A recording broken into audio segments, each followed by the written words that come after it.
Hi there, my name is Danielle and I'm a real estate agent. I made this video as a way to talk to you, someone who was not able to sell your house when it was on the market before, and share my feedback on ways that homes do or do not sell. So the first way that typically it's one of three ways that your house didn't sell, and sometimes it's a combination of the three ways. But typically, generally speaking, is always going to be one or a combination of these three reasons why your house didn't sell. So the first reason that a house does or does not sell is how it compares in pricing, right? So were you priced too high? Were you priced too low? How are you priced in comparison to the other market? Now, if we were in a buyer's market, we would be looking a lot at the comparable sold properties. What did your neighbor's house sell for 2 or 3 months ago, or a couple weeks ago?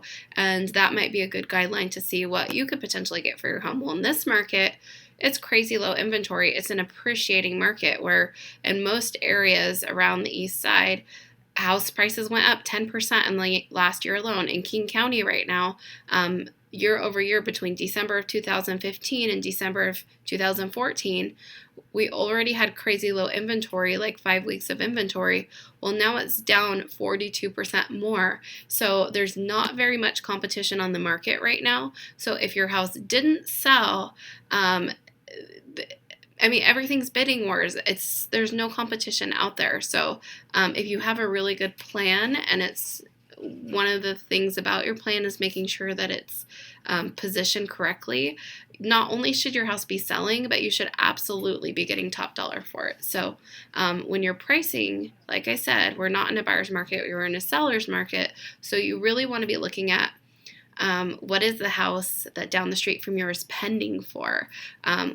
When I'm pricing a house, I'll call those agents and I'll say, hey, I see that your house has been pending for 3 weeks. How many offers did you get on it? Did it sell significantly over list price? What else can you tell me? Because then we know what the recent market was willing to pay for a house just like yours.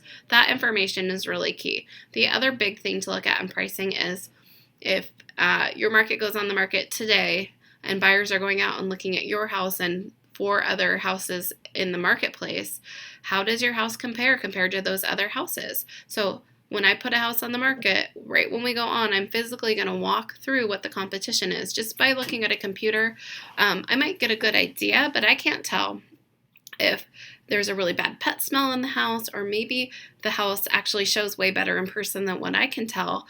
But that's what the market is going to be experiencing when they go out. So I need that information to be able to relay it to you, so we can make sure that we're positioned against the competition to have your house be the house that buyers are going to be bidding on, for one, and for two, that we're not just helping sell their house. That if we're on the market and we're priced higher, but yet we don't have the extra upgrade, like say we're apples to apples, the same exact house, but their house is priced $10,000 less. Well, we don't want everyone bidding on that house, driving the price of that one up, being that one that sells on the weekend, because we let them position themselves against ours. So with your market house having come off the market, we would come up with a strategy to reposition your home in pricing to be able to get the most amount of buyers through the house and the best possible price. So looking at all of those things, knowing what the inventory is doing in the area,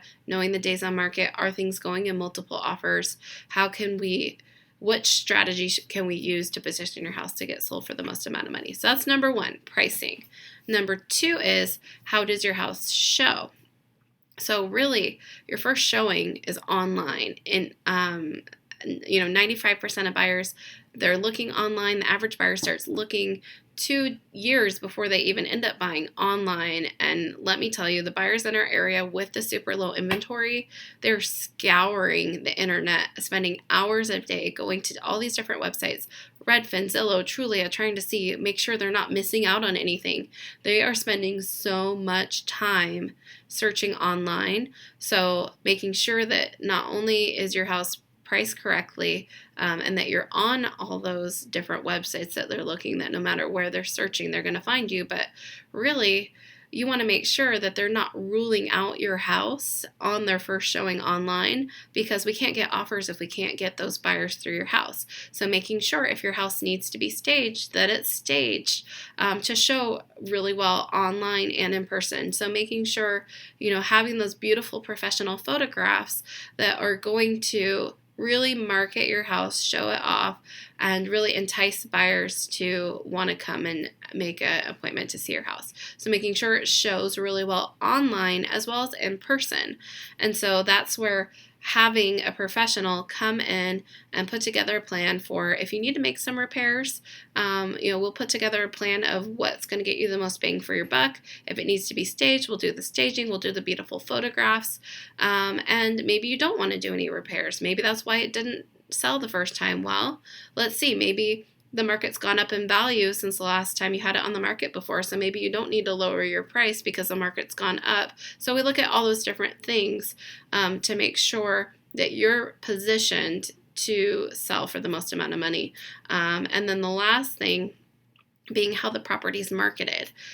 So like I said, making sure that it is everywhere online and showcased really well, having a really good hyper-local marketing plan to say, okay, who's our target audience, and just making sure that those qualified buyers that are out there looking, that your house is being marketed to them. And we do a custom marketing plan for all of our clients.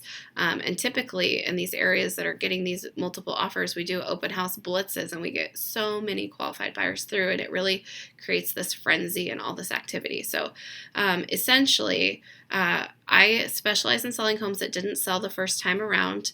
That's one of the ways that I built my business, in addition to being a really strong referral-based business.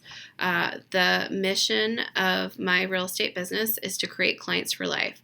And I do that through providing really good service and really delivering on what it is, doing what I say that I'll do. So that means when I tell you that this is what I'm going to do, I actually deliver on it, because I need to earn your trust, and I need to earn the relationship of being able to keep you as my client for life, and helping me grow my business through referrals to your friends and family. So if I don't earn that, then I haven't done my job. So in the past year, and really past more than that, but in the past year, I've not had one single resale home that I've listed that has come off the market because I was not able to sell it. And that's because I work really hard to deliver you the results. We are in a seller's market right now, so things don't always go as we plan they do, but if anything's not going right, I'm going to address it head on with you. I'm going to say, okay, this is the feedback that we're getting. These are what buyers are saying.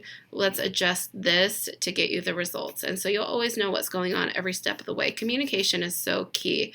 And if you're not getting that communication from your agent about what's going on in the market, what's going on with the showings, what's going on with offers, all those different things, then you're really missing a big piece of selling your home.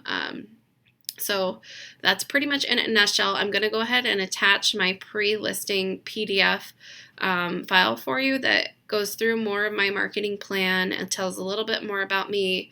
My sales in the past year were in the top 5% for my office in the marketplace. So my goal is to not only be a leader in the area as far as sales, but that you always feel like you're my only client. So we work really hard to deliver that level of service and personability along with the results that we deliver as well. So I hope this video is helpful for you and maybe gives the opportunity for you to want to say, okay, with all these agents that are calling me and not knowing who to talk to, that this would be a person that I would want to sit down with. And when we sit down, actually, a lot of the time that we will spend is not on me selling myself on why you should pick me over other agents.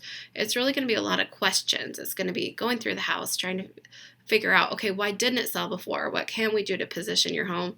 How did it go before? How many showings did you have? What kind of feedback did you get?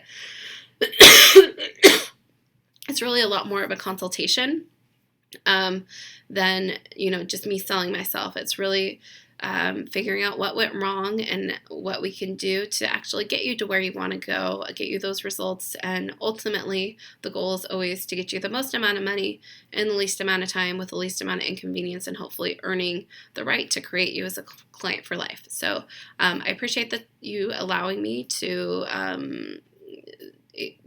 listening to me on this video, and I would certainly love to hear from you. Thanks, and have a great day.